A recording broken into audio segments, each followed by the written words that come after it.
But I think once India changed its economic model and Russia shrank after the Soviet Union, there was very little economic convergences. We had a lot of political problems with the West, with the US, with the UK, with Europe. Many of them would say, look, why are you inviting Putin? But then, Putin can go to America to meet President Trump in Alaska. Why is it that India can't invite? You can't tell us, you don't trade with Russia, but we will trade with Russia. Which is what precisely Trump is doing. But I think the key is to focus on the missing link in the India-Russia partnership. I think is that India would come out very clearly in favor of peace.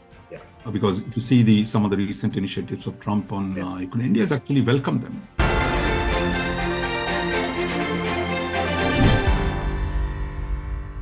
Hi everyone, welcome to the Indian Express. We're talking to Professor Rajammohan. Sir, in this week's column, you've looked at President Vladimir Putin's visit to India. It's, I think, the first in 4 years. It's come, the last time he visited, there was no war in Ukraine. Now it looks like it's finally, we're moving towards a settlement of that issue. So one of the things you bring about is that for all of the nostalgia and the BFFs of India and Russia being historically during the 71 war before this romance of the Soviet Union and then Russia, everyone loves Raj Kapoor there, all of that is on one side, but the relationship has been fairly limited to defense, and now more recently we've been hearing a lot more about energy after the war, so in the public conversation. Why do you think that is? What changed, or was it always this case, or what changed post the Soviet Union's collapse? I think if you go back to the Cold War period, when India's economic model was copied after the Soviet Union, though India was not communist, it adapted the broad planning socialist model that the Soviet Union had initially set up. So Soviet Union was a major economic partner for India in the Cold War. In fact, when the Cold War ended and the Soviet Union collapsed in 1991, Russia was India's biggest trading partner at about $5 billion. The US was just around the same number, around 5 billion. And, if you remember the entire Indian public sector undertakings, Indian defense PSUs. So there was a much, kind of connection between Indian and the Russian economies. Remember all this, export of tobacco, export of, hosiery from Ludhiana, tobacco from Guntur. You had the, whole kind of links that were there. But I think once India changed its economic model and Russia shrank after the Soviet Union, there was very little economic convergences. India adopted the market model, and it's a collaboration with the West. We had a lot of political problems with the West, with the US, with the UK, with Europe. But the logic of new Indian capitalism took it to the West in search of capital, technology, and markets. While the establishment in Delhi in the 1990s sought to preserve a defense relationship. They couldn't, there was very little they could do about the economic side. And the Russians too wanted to keep this going in some form, the Russian security establishment. But the Russians themselves, their own elites were looking to the West. In fact, under Yeltsin, they loved the West. They wanted to be part of the West.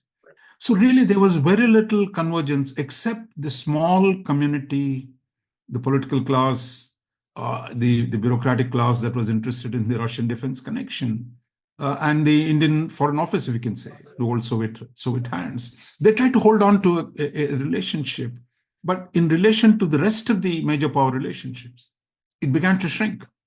It's indeed shocking that 3 years ago, our trade with Russia, our exports to Russia were for, $10 billion, $11 billion. So 91, you were 5, and in 2011, you were just $10 billion. And then the last 2 years, the surge in India trade with Russia was entirely because of oil purchases. We were not exporting much, which meant while the trade was $65 billion, you were importing $60 billion worth of goods from oil from Russia and selling them only $5 billion of goods. So I think it was quite clear what was an opportunistic thing. It was not going to be sustainable. So I think the relative decline of Russia, both as a great power, economic power in particular. Today, for example, India's GDP is close to 4 trillion. Russia is inching towards 2.5. So we ourselves have become bigger economy. It's more oriented towards the West. But in the political class, in the security establishment, there is that nostalgia for Russian connection, and you want to keep that at whatever cost. And if America is unreliable, first we just run to the Russians again and say, look, let's be buddies again.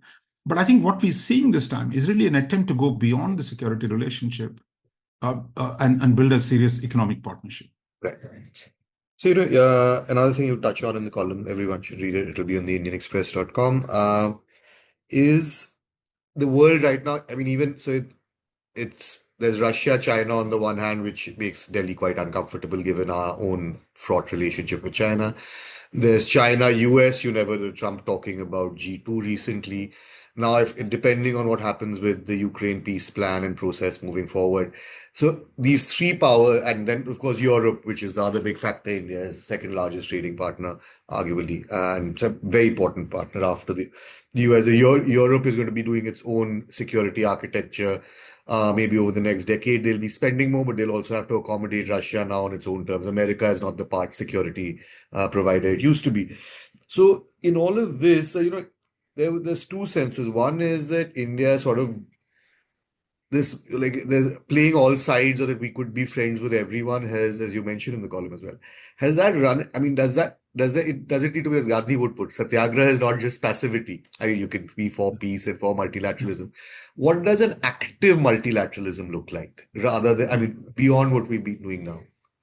Look, I think it's easy to tell ourselves we are a multi-aligned country. We want good friends with everyone. But when your friends are fighting with each other, that has consequences. That's how the Western sanctions on Russia, which have begun to affect us, our energy trade with them, or our attempt to build, they didn't implement it, but there was this so-called CATSA sanctions, which actually any major purchase of Russian weapons would invite sanctions from the US. So we are not in a world of our own, right? We are in a world of many powers, and if the other powers are at each other's throats, we have to manage that situation. I'm merely saying I'm multi-aligned, I love Russia, but the fact is, when Americans imposed 25% additional sanctions, so you are now sitting at 50% sanctions. So now that has consequences to your domestic economy. So this is talking about multi-alignment, right, is very theoretical, very abstract, but in the real world, there is conflict going on. And the strategy must be to avoid getting caught into other people's conflicts. For example, if you say, why did India buy so much oil from Russia? It was cheap. Biden administration did not mind too much, because they said, okay, it's fine with us, because you're keeping the overall oil market at a reasonable price. But Trump wanted to use it to punish you. So I think there are dangers which are inherent, because there is no government in the international affairs. It's about your judgment of what will be the consequences of your actions. Therefore, are you prepared to limit some of the risks? How do you take advantage of a situation? These are part of the calculations, and I think that's part of adult life. I mean, when you go out, barring a few of us who get privileged jobs and permanent pensions, most of us have to live with the complex realities and manage the world with all its difficulties and turbulences. So I think last 3 years have been a big lesson for India, that it's not enough to declare a doctrine, but I think the conflict between the major powers has had consequences. But there's some countries who manage this. I mean, we don't much like Turkey. But the fact is, Turkey criticized Russian intervention. But within a few months, it was actually mediating a solution between Russia and Ukraine. That was going to be my next question. Even today, Turkey, which is actually a member of NATO. For a long time, India, we won't talk to NATO, Russians will get upset. Look, Russians are dealing with a NATO member, sometimes fighting with them, sometimes talking to them. So I think if you're adults in a complex situation, I think we can do both the things that look, take a principled position, as well as be pragmatic in the application of, your diplomacy, try to get what is a sensible objective. For example, peace in Europe is in our interest, because the Ukraine war has cost us a lot in terms of food, fertilizer, energy. We also have to deal with the Western sanctions in dealing with Russia. So I think we should proactively support peace between Russia and Ukraine. because the terms of it is not, we are not in control, but in whatever means we can be helpful, we should try and help the peace. For example, today, Saudi Arabia, UAE, Qatar, Turkey, all these countries, none of them are allies of the Soviet Union, nor are they big, allies of the United States. So I think there is room here to play. And I think we should go beyond this. Or somehow we're always going to just hang behind Russia. Okay. And that we will not criticize them and that we will simply be dependent on them. Because Russians themselves, I'll stop after this, Russians themselves want to be part of the West. But there is a mistaken assumption in Delhi. Somehow Russians are anti-West. Somehow they've taken the takeoff for being anti-imperialist. They're not. They want to be a great power. They want to be accepted as a great power. They want to sit in the G8. They want to run Europe. So they're going to negotiate. So I think we should be prepared for it rather than view Russia's relationship with the rest of the world through our ideological lens. Yeah. So that you answered one. My next question was going to be on Turkey, Qatar, how Turkey still, but otherwise a lot of these relatively smaller Middle Eastern countries in terms of composite national power. And you done that piece last month. Everyone should read that as well on the new mediators, the new peacemakers and how they're not just moved away from Europe. So then the final question is, of course, that now that Putin is here, it's a big summit level visit. What are the 4 or 5 signals we should look for that there is something going on with that there is forward movement despite sanctions? What are the other areas now that if there's going to be a new architecture in Europe and between the great powers, what kind of role India will have?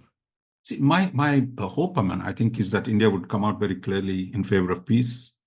Because if you see some of the recent initiatives of Trump on Ukraine, India has actually welcomed them. I think we can go a step forward, be helpful to Russia and the United States, Russia and Europe, to find a way out of this solution. Second, I think we're not going to do anything. It's not our business to defy the West in order to prove our friendship to the Russians. Nor are we here to bash the Russians because Americans and the Europeans, not all of them actually, a section of them want us to bash Russia. Many of them would say, look, why are you inviting Putin? But then, Putin can go to America to meet President Trump in Alaska. Why is it that India can't invite? So that's one point. Second, I think it's important to tell the world, look, you can't tell us you don't trade with Russia, but we will trade with Russia, which is what precisely Trump is doing. He's telling India, I'll sanction you, but he wants to get into Russia, his oil companies. He wants to make a buck in Russia. So, and then you tell us, India, you're making some kind of a, unfaithful act of trading with Russia. So I think we are, by very fact that we're hosting him, making it clear that, look, India is on its own terms. That doesn't mean we want to pick up fights with anyone. But I think it's our right to trade with Russia, right to engage Russia. But then we're also pragmatic enough to say, look, if you buy more sanctioned oil, you'll have more sanctions. So it makes no sense to do it. So I think the key focus, I hope, will be on the economic side, which is really the economic relationship has been underperforming, underdeveloped, almost 35 years after Soviet Union's collapse. Today, as I said, look, total trade is only about $11 billion. Our exports are only $4 billion. And China-Russia trade is about $250 billion. And we talk as if we are doing some big multipolarity with the Russians, the Chinese. So I think our economic leg with Russia is weak. And I think strengthening that, because US or world is not sanctioning all of Russia's economy. They're only sanctioning parts of it. And I think if China can sell cars to Russia, why is it that our cars can't be sold in Russia? Why is it that our private sector can't invest and create light industry in Russia? So I think partly there are problems on the Russian side as well. Russians have not been able to give us good market access. So I think India would insist that, look, the Russian market should be more open to Indian goods. We're also opening a trade negotiation with the so-called Eurasian Economic Union, which is really Russia and its bordering states like Belarus, etc. So free trade with them as well. And I'm sure there'll be some interest in Russia needs manpower. Whether India is going to negotiate a migration and mobility agreements is something that we've done with other countries. That again is something we will see. But I think the key is to focus on the missing link in the India-Russia partnership, which is economics, commerce. And finally, I would say science and technology. Look, Russia is a great scientific power. They have enormous depths of scientific talent. But I think in the post-Soviet phase, they went through a bad phase. But today, once again, I think they're an important scientific power. And I think one of the problems in India has been, focus on engineering. Everybody wants to be an engineer, go to the US. We've neglected our sciences. without basic sciences capabilities, I don't think we'll compete with China or anybody else in the long-term game of artificial intelligence and other new technologies that are going to come. So I think we should also explore a potential science and technology partnership with Russia, build collaborative ventures. Russians, of course, are very good in space. So I would say really think more broadly, think more boldly, and not to view this relationship ideologically, that somehow, we are, either we are reluctant allies of the Russia or kind of defying partners of Russia. Do what's in our interest. And I think the missing link is economic and commerce. In doing more things on that will really be good for both sides. Right, sir. Thanks so much, sir. We'll all be looking at this Putin visit quite carefully. We'll speak again next week. Thank you so much.